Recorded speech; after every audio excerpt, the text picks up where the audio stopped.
Assalamualaikum warahmatullahi wabarakatuh. Hari ini Bu Nuril akan mereview dari salah satu pengembangan bahan ajar yang dilakukan oleh temannya sampean, yakni Bu Nuril mereview dari bahan ajarnya Dayang.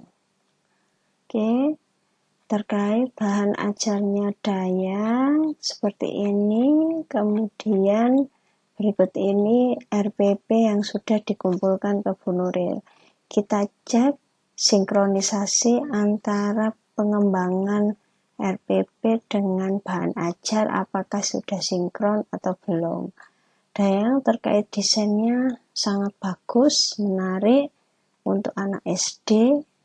Semoga ini nanti bisa membuat Dayang semakin tertarik. Hasil review dari Bu Nuril membuat Dayang semakin tertarik bagaimana mengembangkan bahan ajar yang nantinya akan dibawa saat skripsi.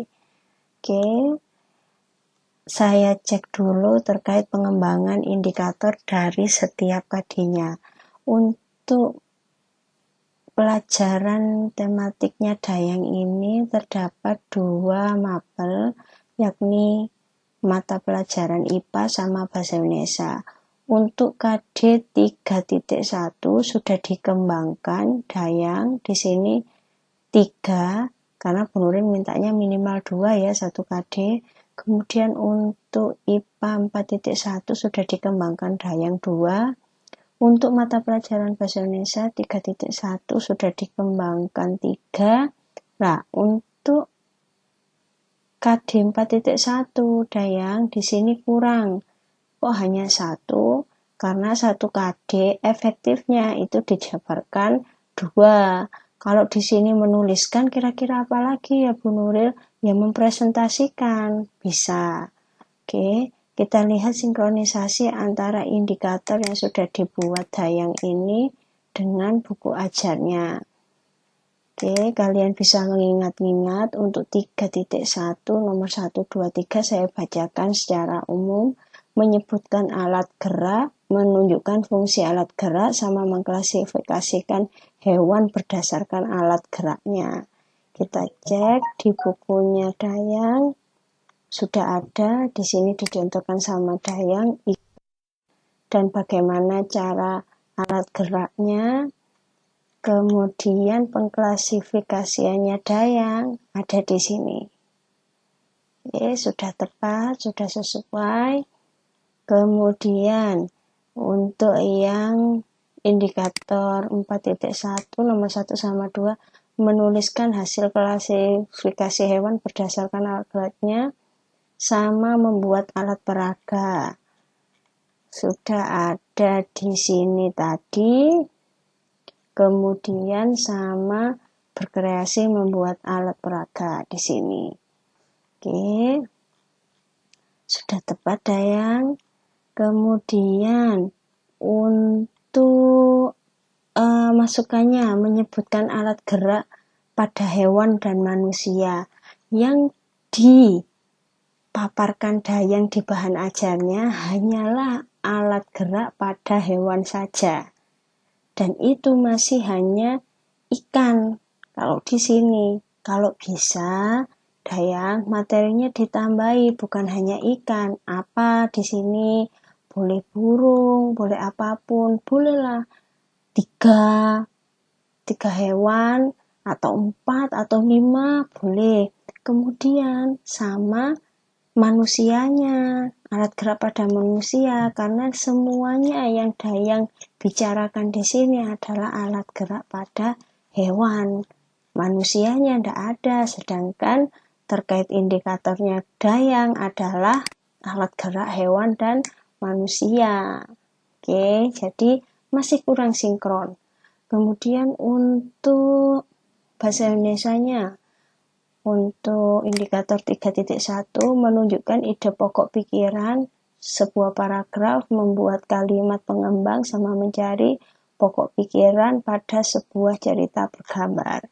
Kita cek di bukunya Dayang, sudah betul, ini terkait deskripsi dari bahasa Indonesia tadi, kemudian mengambil ide pokoknya, kemudian mengembangkan kalimat ide pokoknya serta ada gambar, kemudian dituliskan ide pokoknya. Masukkan lagi buah dayang. Sebelum sampean memberikan apa sih yang dimaksud dengan ide pokok ini, sampean memberikan contoh kepada siswa. Ini misalnya dikasih teks yang kedua, ini misalnya teks untuk latihan. Teks yang pertama, apa teksnya terkait organ gerak manusia. Kemudian sampai contohkan ide pokoknya terkait organ gerak manusia untuk paragraf 1 itu yang ini. Kenapa ini disebut ide pokok? Sampai berikan alasan sehingga buku ajarnya sampean itu tadi bisa dapat pula dikatakan sebagai modul tanpa adanya guru dengan anak-anak atau di dalam kelas, dengan anak-anak memakai bahan ajarnya sampean atau buku ajarnya sampean, anak-anak itu bisa belajar mandiri.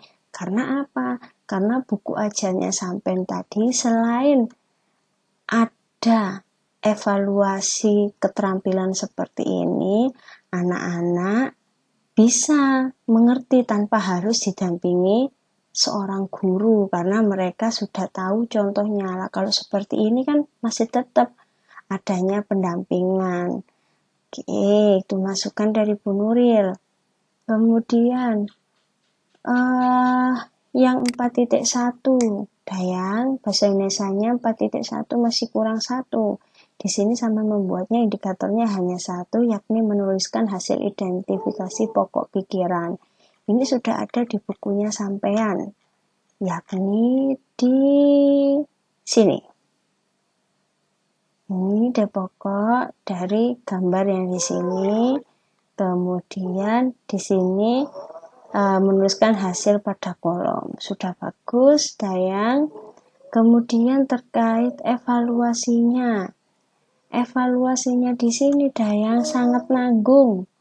Untuk tematik mata pelajaran 2, evaluasi kognitifnya hanya diberikan 1, 2, 3, 4, 5, 6, 7, 8, 9. Hanya 9 dari 2 mapel. Paling tidak dayang untuk evaluasinya, misalnya yang silang ini dibuatlah 10 atau 15, boleh. Kemudian soal isainya kok cuma 2, dibuat 10 atau 15 atau 20 malah bagus. Kemudian soal uraiannya ya jangan 2 lah, paling tidak minimal 5. Oke, itu tadi. Masukkan lagi buat dayang dan teman-teman yang lainnya untuk penggunaan gambar seperti ini di bahan ajarnya sampean harus diberikan sumber di bawah gambarnya. Misalnya, gambar kelinci ini kalian dapatkan dari mana? Bu Nuril, gambar kelinci ini saya dapatkan dari dokumen pribadinya saya. Ya sudah, tulis sumber (2) dokumen pribadi. Bu Nuril, untuk gambar kelinci yang kedua ini saya mengambil dari BSE ciptaannya Pujiati. Ditulis sumber (2) BSE Pujiati. Jadi seluruh gambar yang ada di bahan ajarnya sampean ini harus disertakan sumbernya. Terima kasih. Itu tadi review dari Bu Nuril. Saya akhiri. Wassalamualaikum warahmatullahi wabarakatuh.